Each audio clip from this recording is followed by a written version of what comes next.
People say honesty is very expensive and therefore you shouldn't expect it from cheap people. And today we're talking about the power of honesty. Why you have to be honest in all you do and make sure you document all your transactions.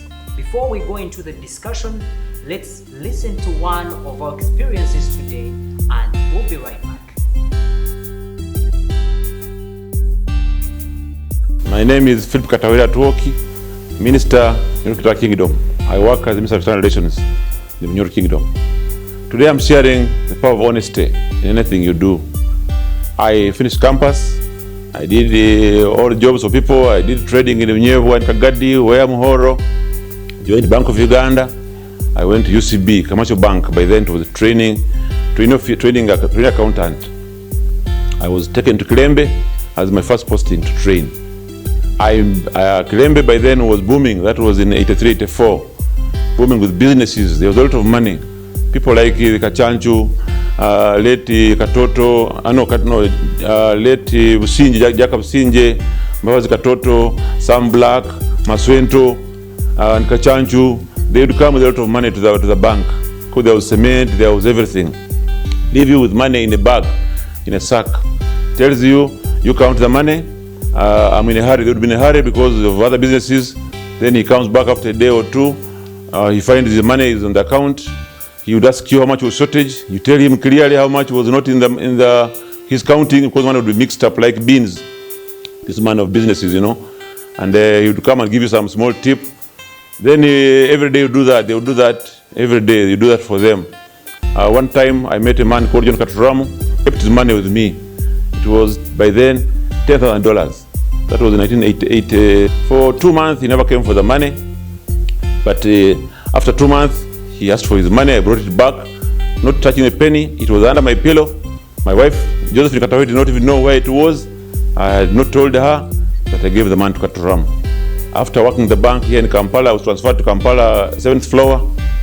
He met me again and called me to come and work with him. I refused to go because I was comfortable in the bank with a necktie. Then when I went to work with him, I discovered a lot of things about business. I found him using a telex machine, fax machine. I didn't know those things, how to use them practically. We never had internet by then. So I learned a lot of things from there. And that thing gave me introduction to people. I know almost everybody who matters in town here in Kampala because of Katuram. He of course was dealing with big men, people with money, deal with people with money. So I never had that chance. I'm a village man from Kigorobia, Hoima, and I had never been to Kampala to stay with any uncle or auntie. I came here to study and work. So honesty is very, very important in anything you do. That calling he made to me has made me travel the whole world. I've been to every continent in the world. But there are people in town here who are not honest. People should be careful about honesty. There's a gentleman here in Kampala here. I won't say his name. We dealt with him, my two friends, two male friends of mine, very close friends, who are his friends. And we sold his property in Kampala here. A very big property for very good money, very big money. We agreed that he would pay us our commission, which is normal 5% commission, on some good money really, because of the very big property. But to my surprise, the guy, I think he's watching me, maybe he knows, he's now watching this TV. I won't say his name, it's not necessary, but I learned a lesson that now whatever you do with anybody, whether it is whether it's a friend, document it. Make sure you have something written down. Because after chasing the man, we had whatever we did, recordings of his phones, messages, but there was no documentation, there was no agreement. So he walked scot-free and he took our money. Of course we were hurt, but we moved on. We forgave him, I forgave him. Maybe one day you think about it, but that is a lesson to learn. Whatever you do, document it. Even if it's your brother, even if it's your uncle, even if it's anybody who is close to you. It can be your best man, your what, but document it. It helps you a lot. That's a lesson I've learned, that not everybody is honest. Like I was to my former employer, Katuram John, of give and take, but others here in town really are not straight and honest. Document whatever you do. Document what transactions you do. Thank you. Perfect. You can see the power of honesty. it is very expensive, but also the reward is very big. Like we have seen really how he was able to benefit from being honesty, open and trustworthy to all his clients, starting from the bank and coming to where he was even employed by one of his former clients. So we can really see the progression. We can see how this gentleman was honest from the word go, but the honesty keeps building him to next levels and next levels of success. So you find that the more honest we are, the more opportunities are opened up to us, because people can rely on you. People know that if I give this person my money, I will get it back as is. If I give an opportunity to this person, possibly it's a job or things of that sort, you will do that job to the best of your ability, and you will endeavor to have integrity and honesty at everything you're tasked with. So we need to preserve our relationships. We need to preserve the people, the trust from the people in our lives by being as honest and truthful as possible.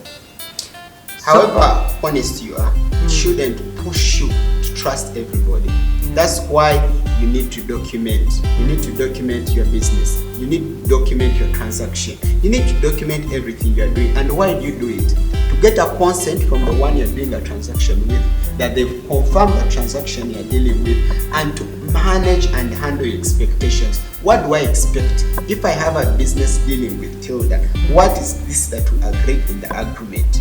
Are we together? That's why we need documentation, however much we trust people.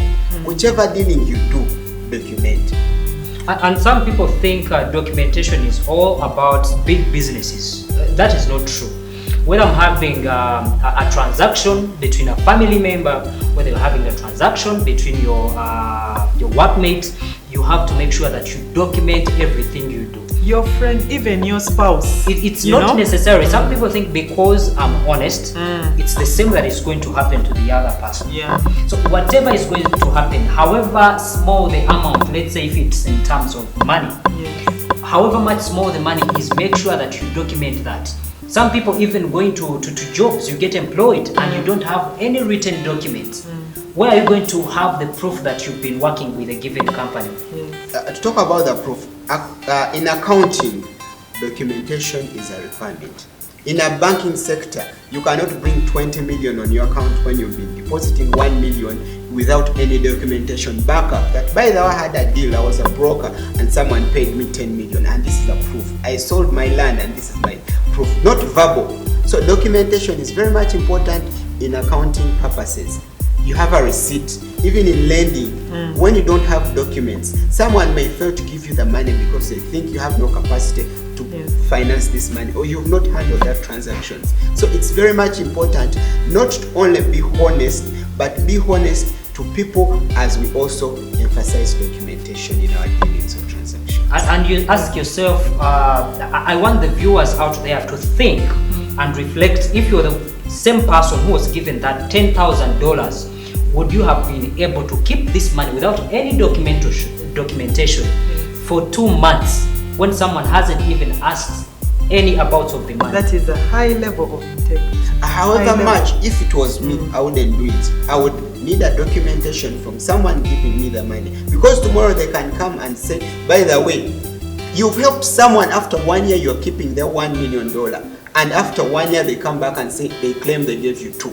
Or to have done a documentation that I've left 1 million with Alex, I've left 1 million with Tilda. After a certain period, when they come, I have a proof that, by the way, however much I'm honest, but there's also clear proof that that's the exact money given. So let's listen to one of the 100 ways to be money wiser and see how we can learn from this experience and enable us to be money wiser.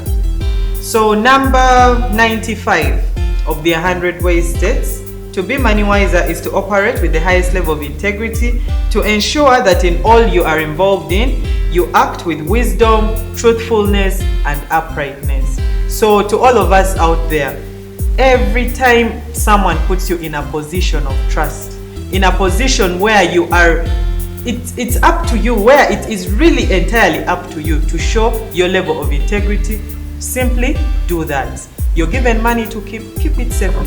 You're given a responsibility.